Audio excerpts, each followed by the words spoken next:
तो दोस्तों, तेरी छाव ड्रामे की दूसरी एपिसोड देखने के बाद मैं आपको दावे से यह बात कह सकता हूं कि यह ड्रामा आग लगा देगा। इस ड्रामे के अंदर बहुत ही कमाल की चीजें हैं जिसको हम वन बाय वन डिस्कस करेंगे आज के इस वीडियो के अंदर। साथ में यह भी कि भैया आगे क्या होने वाला है, किस तरीके से हमारा जो सलार है वो वदीमा को हासिल कर पाएगा, कौन कौन सी स्टेजेस देखनी पड़ सकती हैं। तो भैया काफी ज्यादा इंटरेस्टिंग ये वीडियो होगी। जो नए लोग आए मेरे चैनल पर, आप लोगों को बताना चाहूंगा कि अगर आप अपने घर में दुनिया के बेहतरीन लग्जरी डेकोर रखना चाहते हैं, वो भी 50% ऑफ पे, तो नीचे डिस्क्रिप्शन में और पेन कमेंट में आपको लिंक मिल जाएगा।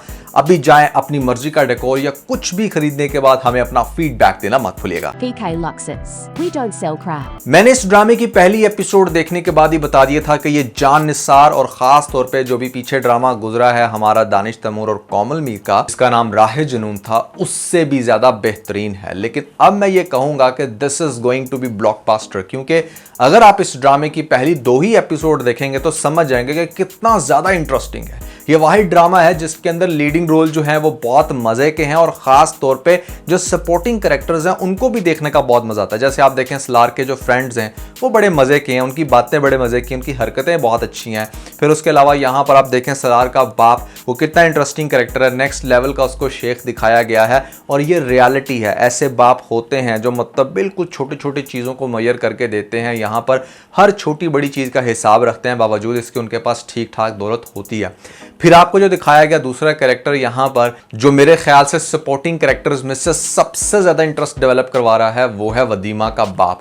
जिस तरीके से वो एक्स्ट्रा सिक्योरिटी रख रहा है, जिस तरीके से उसकी एक अप्रोच दिखाई गई है, जैसे वो एक्स्ट्रा कॉन्शियस है, जितना वो वाइब्रेंट है। ये बंदा वैसे भी बहुत कमाल की एक्टिंग करता है, चाहे ये भाई का रोल करे, लेकिन इस दफा बाप का रोल तो बहुत ज्यादा मजे का है। तो ये सारी चीजें मिलकर बनाती हैं ड्रामे को इंटरेस्टिंग। और दानिश तैमूर इसके अंदर एक्चुअली में वो कर रहा है जो इसने कभी किसी जमाने में दीवानगी में किया था, जो एक्चुअली में हम दीवानगी पार्ट 2 जान निसार में एक्सपेक्ट कर रहे हैं, लेकिन वहां पर ऐसा कुछ भी देखने को नहीं मिल रहा। सो बहुत अच्छे से कैश किया हम टीवी ने, बहुत ही कमाल की स्टोरी लिखी है जिसने भी लिखी है, और खास तौर पे उसके ऊपर एक्ट करने वाले लोग सब बहुत टैलेंटेड हैं। Now moving forward, latest episode में कुछ थोड़े से मसले भी थे, कुछ अजीब बातें भी थी जिनको मैं जरूर पॉइंट आउट करना चाहूंगा। जहां पर वदीमा का यह कहना कि पढ़ाई लिखाई क्या इसलिए आपने करवाई है कि हम जाकर हस्बैंड के घर में उसके बर्तन मांजें या दिस एंड दैट। पहली बात तो यह है कि आप कभी भी सिर्फ हस्बैंड के बर्तन नहीं मांजते, आप खुद भी उसमें खाना खाते हो। दूसरी बात यह है कि अगर हस्बैंड काम कर रहा है, कोई जॉब कर रहा है, तो फिर आपकी घर की जिम्मेदारी होती है, घर आपकी जॉब होता है। तीसरी बात यह है कि पढ़ाई लिखाई का मतलब बिल्कुल ये नहीं होता कि आपने शादी के बाद जॉब ही करनी है, आपने आगे से एक जनरेशन को लेकर चलना होता है, बच्चे पालने होते हैं। तो एक अनपढ़ माँ कभी भी अपने बच्चों की उस तरह से ग्रोइंग नहीं कर सकती जैसे एक पढ़ी लिखी माँ करती है। सो पढ़ाई को सिर्फ इस चीज से कनेक्शन बनाना कि हमने तो अगले घर जाकर चौधरानी बन के बैठ जाना है, या हमने तो कुछ भी नहीं करना, किसी काम को हाथ नहीं लगाना, ऑफिस जाएंगे और वहां पर भी आगे जाके बाहर के लोगों के साथ डेट मारेंगे, तो भैया इस चीज से ना बाहर आ जाओ। एक और चीज मुझे इस ड्रामे के अंदर बड़ी ज्यादा स्ट्रेंज लगी, जो मैंने ना तो कभी रियल लाइफ में देखा है और ना ही किसी ड्रामे में ऐसा देखा है, किसी फिल्म में भी ऐसा नहीं देखा होगा कि भैया जहां पर आपको ये दिखाया जाए कि रिश्ते वाले सबसे पहले मतलब आ रहे हैं लड़के को देखने और साथ में लड़की खुद भी आ रही है। मतलब अगर ऐसा होता ना कि जहां पर जबरदस्ती सलार को ये लोग ले जाते उसके घर और फिर मीटिंग अरेंज करवाते, तो इट मेक मोर सेंस। लेकिन कैसे एक बाप अपनी लड़की को खुद से लेकर आ सकता है पहले दिन जब वो रिश्ता देखने के लिए आ रहे हैं, और उसी टाइम वो लड़का लड़की को सामने कर दे? पाकिस्तान में ऐसा नहीं होता, आई थिंक इंडिया में भी नहीं होता होगा। हाँ, लड़के वाले जब आते हैं देखने तो वहां पर डेफिनेट लड़की के साथ मीटिंग वगैरह हो जाती है, आमना सामना भी हो जाता है, लेकिन पहले दिन लड़की वाले कभी भी नहीं जाते लड़के के घर, वो भी लड़की को साथ लेकर। So that was a very strange point. But यही सीन इस ड्रामे का सबसे ज्यादा इंटरेस्टिंग भी था, जहां पर सलार जिस तरीके से आता है और जैसी वो कुत्ते वाली करता है अपने बाप की भी और लड़की के बाप की भी, ये सीन हमने रिपीट करके 4 दफा देखा है, हमें इतना ज्यादा पसंद है। जिस तरीके से बड़ा सार्केस्टिकली अपने बाप और उसके बाप को समझाता है कि भाई आप सिर्फ अपने सर से बोझ उतारने के चक्करों में बेटी की शादी ना करो, मेरा बाप तो है ही लालची, मेरा बाप तो दौलत की एवज कुछ भी कर सकता है। लेकिन अच्छा पॉइंट इसके अंदर यह था कि ये सब कुछ कहने के बाद वो वहां से उठकर नहीं गया। मुझे बहुत ज्यादा अच्छा लगा ये सीन, मतलब ये सीन कंप्लीट हो जाता है जहां पर वो लड़की को ये चीज क्लैरिफाई करता है कि वो बहुत अच्छी है, खूबसूरत है, उसके अंदर किसी किस्म की कोई कमी नहीं है, वो एक्चुअली में किसी और से मोहब्बत करता है, दैट्स व्हाई वो ये शादी नहीं कर सकता। And that will make this girl more confident about her के मतलब मैं ठीक हूं, कोई ऐसी बात नहीं, अगर मेरा नहीं रिश्ता हो पा रहा है इस जगह पे। तो बहुत ही सुपर्ब सीन था, मुझे ये सीन इस पूरे ड्रामे के अंदर सबसे ज्यादा मजे का लगा। एक बात की मुझे समझ नहीं आई वैसे, जब वदीमा के बाप के पास गाड़ी है और वो गाड़ी पर छोड़ने जा रहा है अपनी बेगम और बेटी को, तो भाई ये जब कॉलेज छोड़ने जाता है दोनों को, तब बस पर क्यों चढ़ा कर आता है? तब क्यों नहीं मतलब अपनी गाड़ी में ही छोड़ने जाता यूनिवर्सिटी और यूनिवर्सिटी से पिक करता?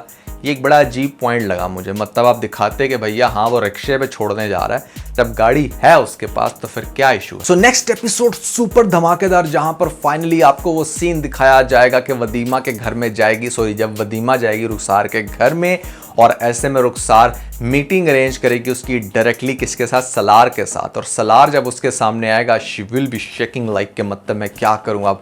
और उसके बाद वो कहेगी मुझे बड़ा डर लग रहा है। सलार अपने दिल की सारी बातें उससे करेगा और उसको ये कहेगा कि अगर वो सिर्फ एक दफ़ा हाँ कर दे तो उसके बाद वो उसके लिए कुछ भी कर लेगा, वो उसको हासिल करके रहेगा। और मुझे ऐसा लगता है कि कहीं ना कहीं वो डर डर के सहम के किसी तरह से हाँ तो कर देगी, लेकिन जिस पॉइंट पे वो हाँ करेगी, अपना कॉन्सेंट देगी टुवर्ड्स हिम, वहां पर इमीडिएटली उसका बाप आ जाएगा घर में, और घर में आकर वो तहलका मचा देगा। जिस तरह का वो बंदा है शक्की, जब फाइनली वो ये देखेगा कि उसकी बेटी एक थर्ड पर्सन से मिल रही है, जबकि इसकी मैंने एंगेजमेंट भी करवा दी है, तो यहाँ पर वो अच्छा खासा तमाशा करेगा, इवन के उसके ऊपर हाथ उठाने की भी कोशिश करेगा, जो शायद माँ रोक ले। तो आपको दिखाया जाएगा यहाँ पर बहुत ही थ्रिलिंग सीन, और इस हद तक इसकी इंसल्ट करेगा कि जहाँ पर हो सकता है कि फिर ये लड़की थोड़ी सी बागी हो जाए और माँ कहे कि ठीक है भैया ये तो चेंज होना नहीं, मैं एटलीस्ट अपनी बेटी का साथ दूँ। तो बेटी का साथ आगे जाकर माँ देगी, माँ इंडोर्स करेगी जब वो ये देखेगी कि अच्छा इस तरह का जाहिल इसका बाप था और आगे से शौहर भी इसको वैसा मिल रहा है, और वो फिर हो सकता है कि सारी वो प्रॉपर्टी वाली बात भी अपनी माँ को बताए। तो माँ कहेगी कि मेरे ख्याल से जहाँ पर तुम्हारा बाप शादी कराना चाह रहा है, दुनिया का कोई भी दूसरा मर्द उससे तो बेहतर होगा, तो फिर हम सलार को ही चांस देते हैं जो तुम में इतना ज़्यादा इंटरेस्ट शो करवा रहा है। अभी तो मतलब वो छुप छुप के मिलने की कोशिश कर रही थी ना, या फिर रुखसार ने उसको मिलवाया। आगे से आपको दिखाया जाएगा कि माँ ही हो सकता है कि इन दोनों की मीटिंग अरेंज करवाए किसी तरीके से, और फिर ये दोनों बार बार आपस में मिलें और कोई स्ट्रैटेजी बनाएंगे कि इस तरीके से यहाँ पर हमारे सलार ने शादी करनी है इस लड़की के साथ जिसका नाम है वदीमा। वेरी इंटरेस्टिंग ड्रामा, बहुत ही कमाल की स्टोरी है। I really love to watch this drama over and over again. बहुत अच्छे सीन है, बड़ा कमाल का स्टार्ट हुआ है, and this drama will definitely blockbuster, mark my word. हम टीवी के ऊपर ये सारे रिकॉर्ड तोड़ देगा। अगर आप लोगों ने ड्रामा नहीं देखा जिसका नाम है तेरी छाँव में, तो भैया लाजमी देखिएगा, बहुत ही सुपर्ब स्टोरी है। और इसके अलावा अगर आप लोगों ने मेरी ये वाली वीडियो नहीं देखी तो ऊपर आपको लिंक मिल जाएगा, जल्दी से लिंक पे क्लिक करके वीडियो देख के अपना फीडबैक मुझे जरूर दीजिएगा।